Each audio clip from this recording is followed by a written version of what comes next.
la chute libre et les formules du mouvement rectiligne uniformément accéléré. Alors, la chute libre, on va retenir la chose suivante, c'est que l'accélération qu'on note toujours petit a correspond à moins 9,8 mètres par seconde carrée. On appelle aussi cette accélération-là l'accélération gravitationnelle. Donc, c'est pour les mouvements qui sont finalement à la verticale. La chute libre veut aussi dire la descente, aussi bien que la montée d'un objet vers le haut. Donc, c'est un terme général utilisé. Et il faut voir la chute libre comme étant orientée sur l'axe des Y dans un plan cartésien, par exemple. Nous avons vu les mouvements de circulation, automobile, vélo, personnes qui marchent. Alors, ces mouvements, ils étaient orientés selon l'axe des X. Et pour les objets, par exemple une balle qu'on va lancer vers le haut, alors on va dire que la balle va dans le sens de l'axe des Y. Et si nous avons une balle que nous laissons tomber, alors on va dire que la balle va dans le sens inverse de l'axe des Y. Alors c'est de cette façon-là qu'on va donner une convention des signes qu'on va voir tantôt.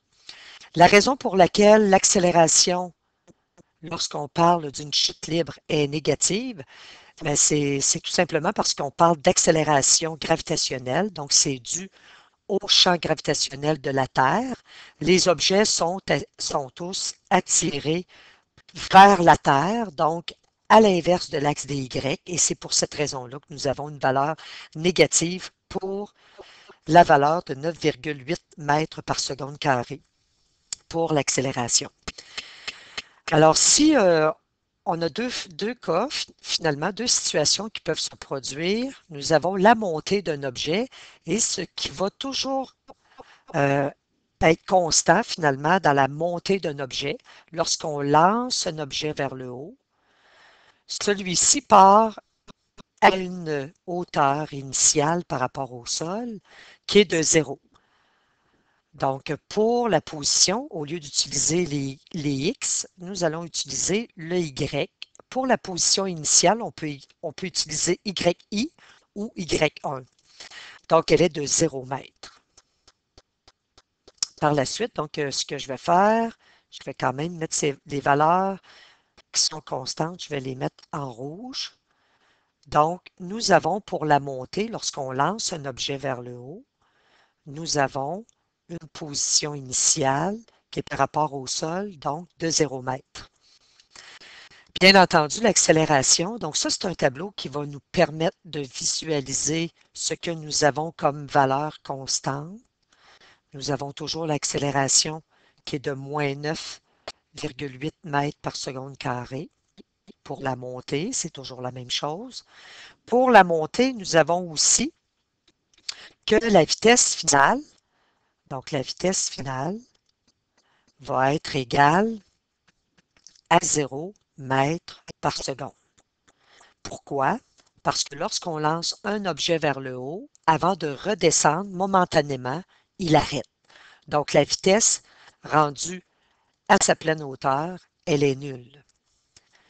La vitesse initiale va toujours être positive parce que nous allons lancer un objet vers le haut avec une vitesse qui va être grande. Cette vitesse-là, au fur et à mesure que l'objet va monter, va diminuer à cause de l'accélération gravitationnelle qui va vers le bas.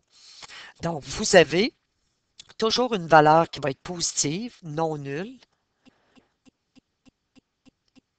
lorsqu'on parle de montée. Pour ce qui est donc de la position qui est finale,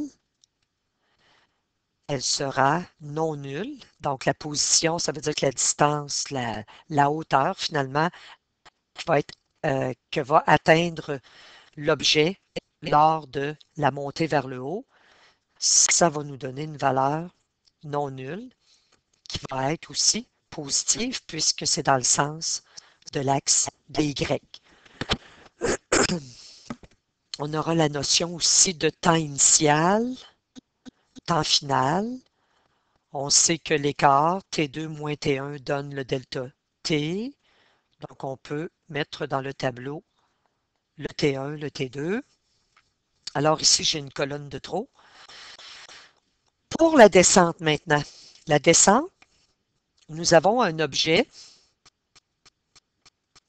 qui va tomber en chute libre. Donc, par rapport au sol, c'est un objet qui part d'une certaine hauteur, va descendre. Donc, la position qui va être initiale va être non nulle. Par contre, la position qui est initiale dans la descente, donc c'est ça, elle est non nulle. On va l'écrire de cette façon-là. Par contre, la position finale, excusez, là, je voulais dire position finale, lorsque l'objet arrive au sol, elle est de 0 mètres. Pour ce qui est des vitesses, vitesse initiale, vitesse finale, on va avoir finalement que l'objet, juste avant sa descente, sa vitesse arrête momentanément. Donc, ça devient sa vitesse finale qui est 0 mètres par seconde. La vitesse finale, ce n'est pas la vitesse lorsqu'il va frapper le sol. C'est la vitesse juste avant, c'est la fraction de seconde avant de frapper le sol. Alors, cette vitesse-là, elle est non nulle. Par contre, cette vitesse, elle est négative puisque l'objet va dans le sens inverse de l'axe des Y, mais elle est non nulle. En valeur absolue, en fait, la vitesse augmente énormément dans le temps dû à l'accélération gravitationnelle qui est dans le même sens que le mouvement. Donc, la vitesse va augmenter dans le temps.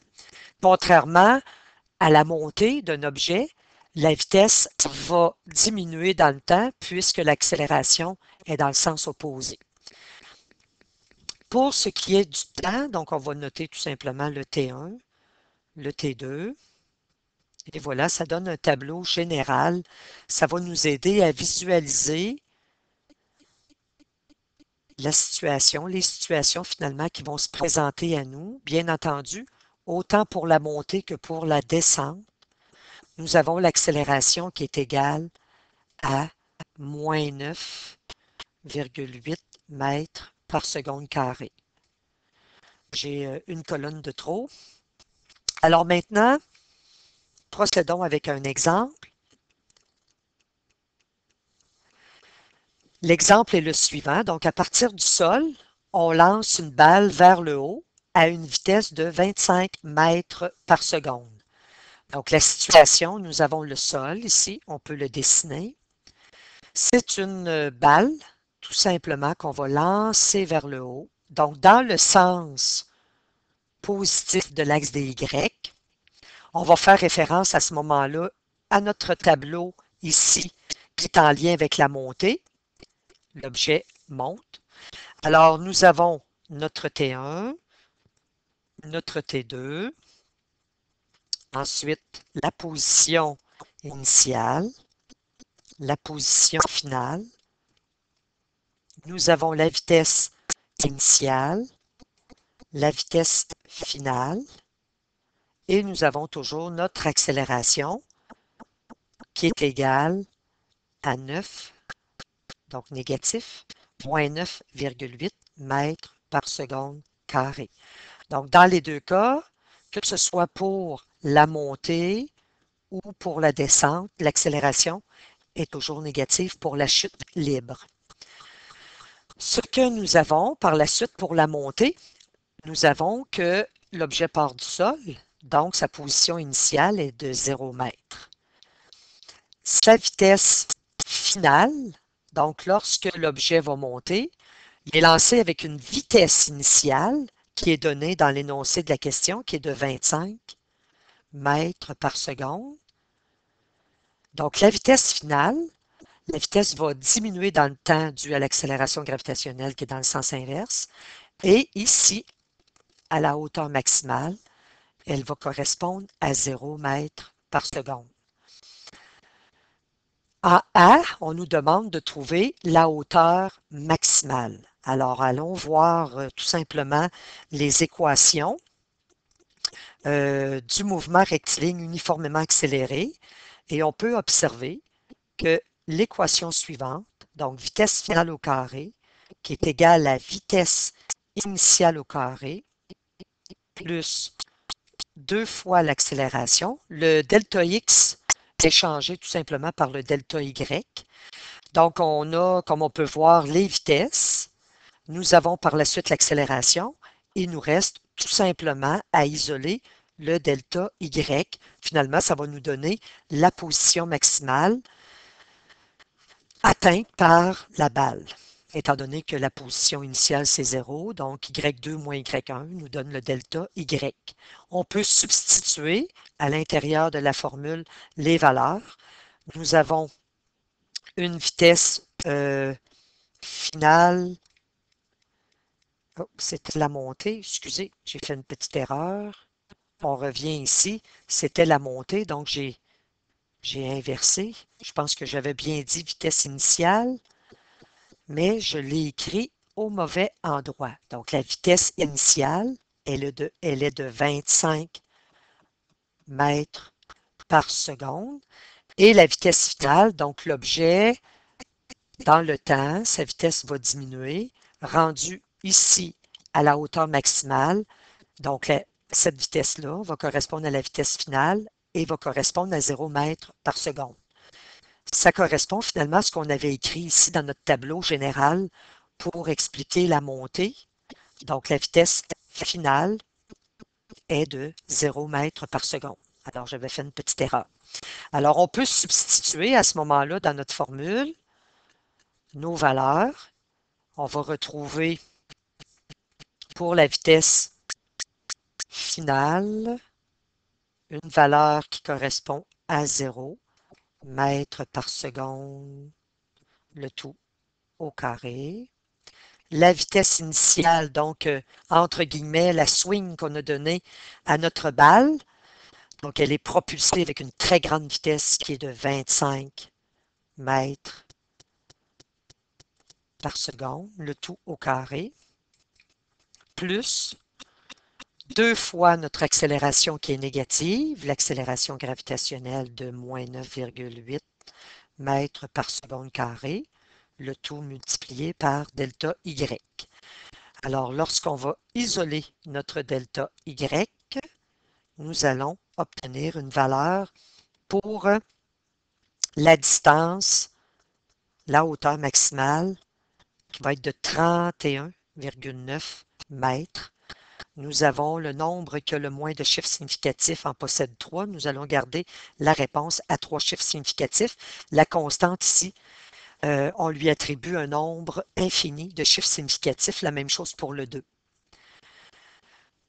Donc, ça nous donne une valeur de plus dans notre tableau qu'on peut qu'on peut ajouter finalement. Donc, on connaît maintenant la hauteur maximale, 31,9 mètres.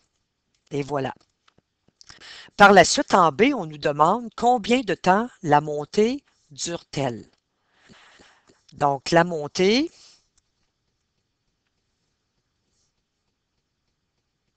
en B,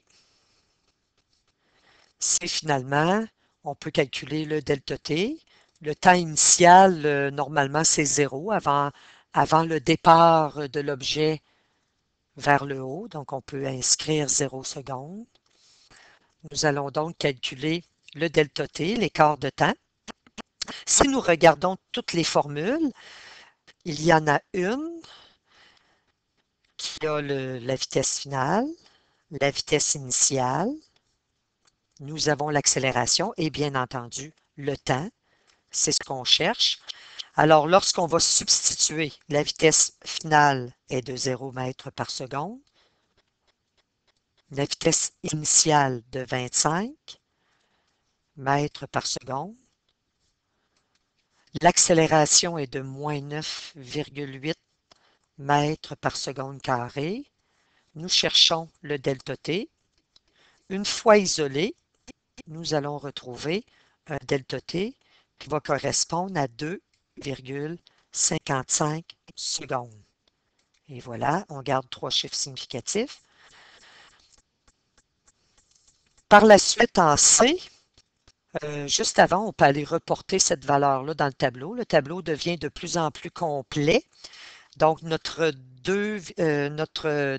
temps de 2,55 secondes est une information de plus pour le problème. En fait, le tableau il est complet. Alors, en C, ce qu'on nous demande, c'est combien de temps l'objet, la balle en fait, est restée en l'air. Donc, la balle est partie du sol ici. Elle a monté. Ensuite, elle a descendu. Le temps où la balle est demeurée en l'air, c'est le temps ici pour la montée et le temps pour la descente. On néglige les forces de frottement dues au vent. Donc, si l'objet a monté et que ça lui a pris 2,55 secondes, il va prendre le même temps pour descendre. Bien entendu, on néglige le frottement des molécules d'air. Donc, en C, oui, on peut utiliser des formules. On pourrait dire que notre position initiale est 0, notre position finale, donc le Y1 et le Y2 sont 0. On pourrait dire aussi que la vitesse initiale, elle est de 25 mètres par seconde, mais on peut tout simplement déduire la chose suivante, c'est que le temps total, donc plus le temps total, donc ça comprend la montée et la descente, donc on peut l'écrire comme ça, le temps total sera égal tout simplement à 2 fois 2,55 secondes, ce qui va nous donner un temps de 5,10 secondes. Et voilà.